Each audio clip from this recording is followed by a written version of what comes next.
Abakulembeze b'ebitongole bya poliisi omuli ebikesi ebinoonyereza eby'amateeka n'ebirwanyisa obutujju abeegattira mu mukogo gwa East African Police Corporation YAPCO leero basinkanye Munyonyo okulaba engeri gye bayinza okwongera amaanyi mu mirimu gyabwe n'okunogera ebizibu bye balina eddagala. Bano bali mu kwetegekera olukuŋŋaana lw'omukago guno olukulu olw'okusatu lwa wiiki eno.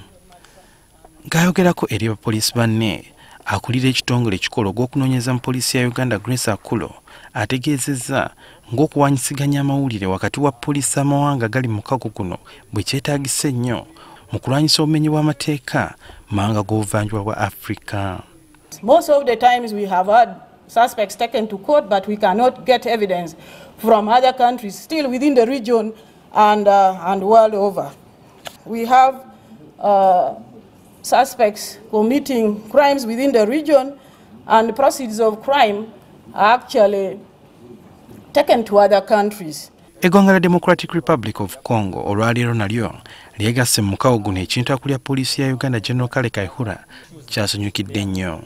Kaihura agamba nti eggwanga lya Congo abamenyi b'amateeka gye badde basinga okuddukira nga bamalizza okukola ebikolobero. DRC comes really to us as a brother.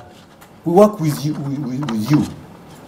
to help us, because we have terror groups which are based there and are a threat to our countries. Criminal gangs involved in stealing motor vehicles find Eastern Congo and is a place to go and sell